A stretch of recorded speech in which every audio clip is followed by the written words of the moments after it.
This is the Atlas Agena target vehicle for the Gemini 11 mission on Monday, September 12th. At the beginning of this mission, it will enable us to evaluate some important aspects of one type of lunar rendezvous. It launches at 5 minutes past 8 a.m. Eastern Standard Time.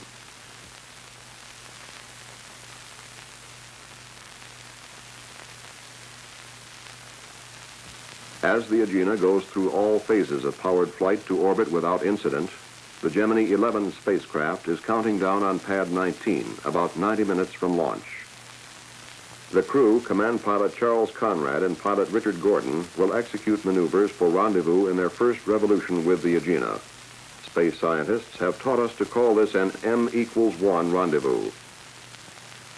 Gemini 11 is faced with a 2-second launch window. It must launch within 2 seconds of the planned liftoff or be scrubbed for this day.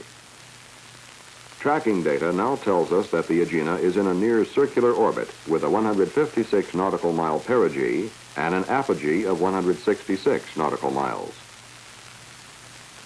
The main engines of the Gemini launch vehicle ignite within the planned 2 seconds. The Gemini 11 lifts off to an M=1 rendezvous. We may imagine that it is a lunar landing vehicle that has aborted its descent to the moon. It is returning to rendezvous with the mother spacecraft.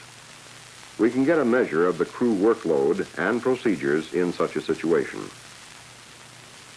Gemini 11 is inserted into an orbit of 149 by 86 nautical miles, almost the exact orbit called out by the flight plan. The Agena target vehicle is now beginning its second revolution. It is slightly more than 200 miles ahead of Gemini 11, but Gemini is catching up at some 500 miles an hour. On an M=1 rendezvous, events move fast.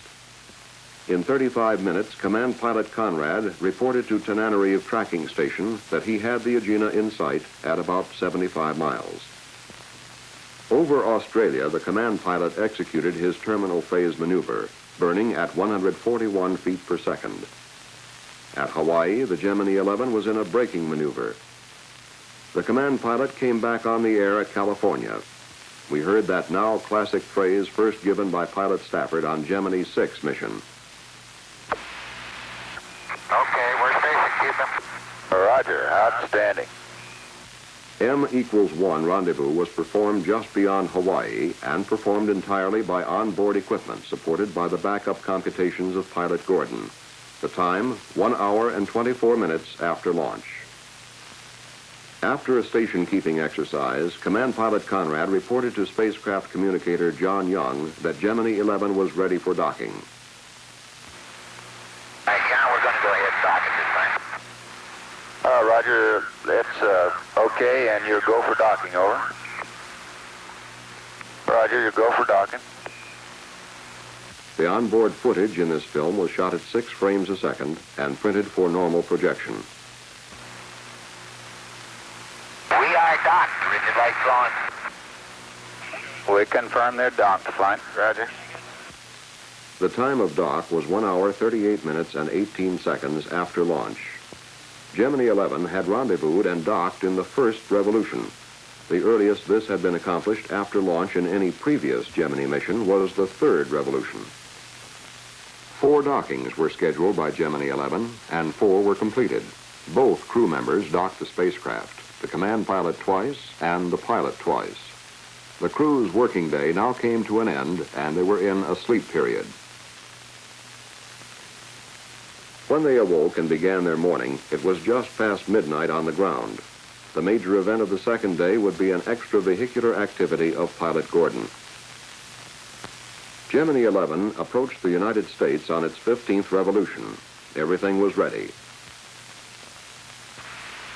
Now we're just south of San Diego. The spacecraft hatch was opened at 24 hours, 2 minutes into the mission. And when we get our first look at Pilot Gordon, he is straddling the spacecraft nose in the midst of the EVA. He is attached to his spacecraft by an umbilical line which furnishes him oxygen and communications. What do we have, fella? You got it. You're hung on something out there. Got her. Good show. Yay. Both cameras are running. How you doing? Oh, I'm here. Huh? I'm here, I guess. Sure are. Right up, cowboy. Now, why don't you just sit down and take a rest? Huh?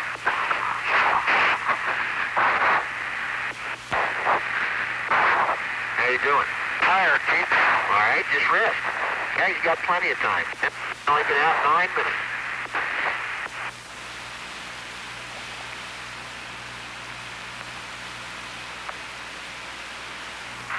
It's slow a little bit. Takes time.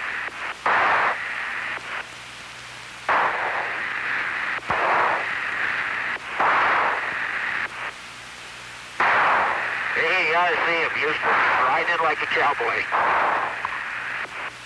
Houston, roger. Shoot, the voice recorder's not on. Voice recorder's on now. We're 9 minutes, 50 seconds into the evening. Jake's sitting on the nose breathing. How you doing? I'm breathing hard. Yeah? Well, just relax.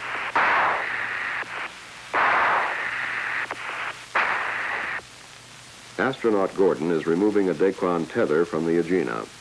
He will clamp it onto the Gemini docking bar for use in a stabilization exercise tomorrow.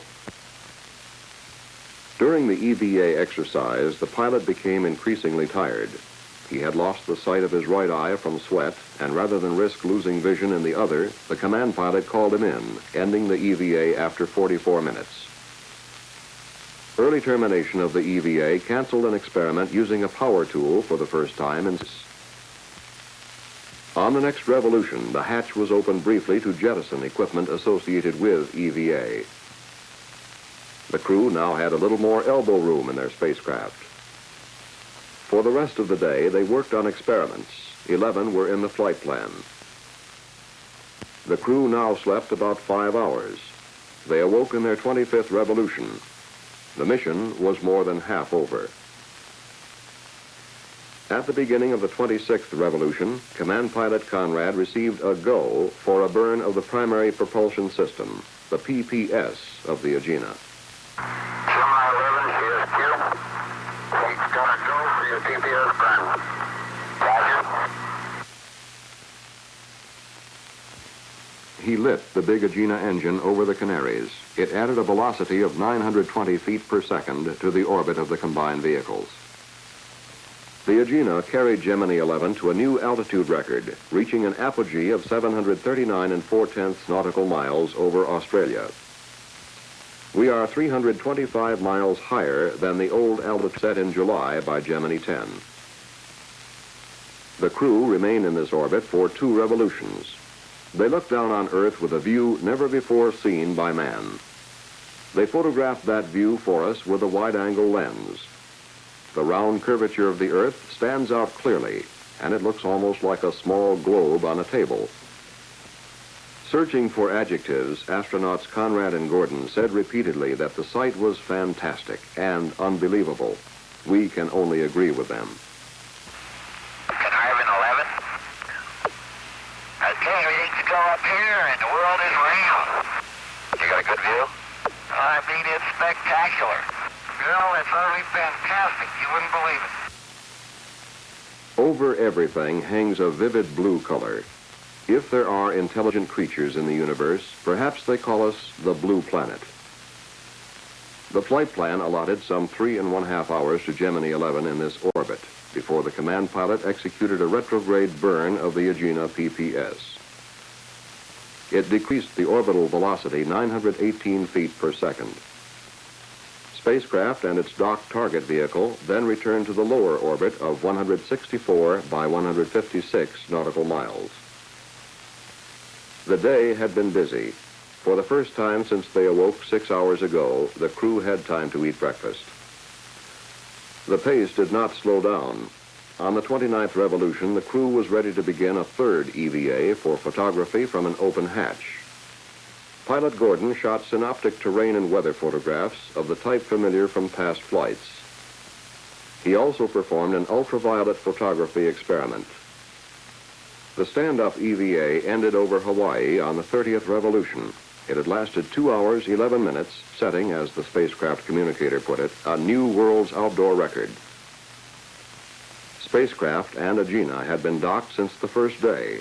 They had flown together through 3 EVAs and an altitude record, but now they would undock. Say, we're going to hate to leave this Agena. It's been pretty kind to us. Sure has. After undocking, the command pilot pulled the tether taut. The purpose is to investigate modes of stabilizing a space vehicle during station keeping without using maneuvering fuel. At first, he had difficulty getting a taut line fully extended, and at one point told the ground that it was like skipping rope. Command pilot Conrad then put his spacecraft in a very slow spin of 40 degrees a minute. He made a complete revolution in 9 minutes. Later, at the request of the flight director, the spin rate was increased to 55 degrees a minute. Spacecraft and Agena again stabilized on the tether. The tether is maintaining tension at all times. I'm impressed. Station keeping in this mode became so uneventful that at one stage, the crew took time out for a bite to eat. After 2 revolutions, the tether was released by jettisoning the docking bar on the nose of the spacecraft. The tether floated erratically in space. The command pilot said it's wrapping around itself like a Christmas present. Goes 100 feet one way, then 100 feet the other way. Gemini 11 now separated from the Agena with a velocity change of 9 feet per second, and the last full day of the mission was over. As the crew slept, Mission Director Bill Schneider and his flight director discussed the addition of a re-rendezvous maneuver to the flight plan. And Thursday morning, the plan was discussed with the crew and agreed upon. Trailing Agena by 25 miles, Gemini 11 would essentially initiate a terminal phase maneuver and re-rendezvous. Computations would be supplied from the ground. The second mission rendezvous was made over Africa at 50 feet range. Propellant consumption was low, 65 pounds. After this, command pilot Conrad separated from the Agena for the last time. Gemini 11 was now slightly more than 3 hours from retrofire. Flight plan called for an automatic retrofire and re-entry. The onboard computer would bring the spacecraft in. The crew would jettison the equipment section, but from that point, their job was done, unless a contingency arose. On the 44th revolution over Canton Island, after more than 70 hours of flight, Gemini 11 retrofired automatically. Splashdown in the Atlantic was some 35 minutes away. In the prime recovery area, the Department of Defense put 12 aircraft into the air. Above the Rio Grande, the spacecraft entered the sensible atmosphere, usually defined as 400,000 feet altitude. It swept down across the Gulf of Mexico. After the blackout of communications ended, Gemini 11 came in with... Sound clear, Houston. We're right on the money with an auto. The prime recovery ship, the USS Guam, sighted Gemini 11 on the parachute. It splashed down approximately 2 nautical miles from the planned impact point. Atlantic Chief, this is Westland Leader.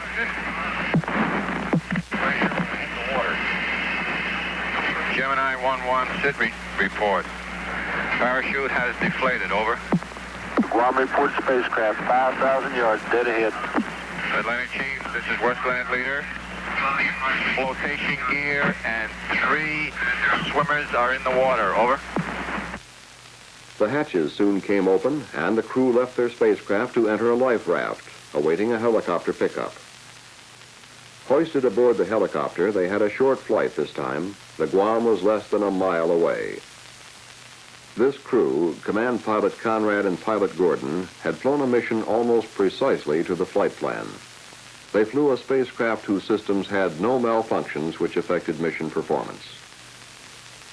The early termination of the umbilical EVA emphasized again that we are in a learning period in a totally new and difficult discipline. When you summed it up, there were a host of new records, such as the first rendezvous and docking in the first orbit, a new altitude record of 739 4/10 nautical miles, and a record extravehicular time of 3 hours. And the Gemini 11 spacecraft ended its mission by demonstrating automatic or computer-controlled re-entry for the first time in manned spaceflight. It was a working flight that saw 10 out of 11 experiments completed successfully, and we increased 3 of those experiments 25 to 30%. Re-rendezvous was added to the flight plan and performed satisfactorily. In the tether experiment, we not only opened up new possibilities for station keeping of space vehicles, but we created the first small artificial gravity field with a spin rate of 55 degrees per minute.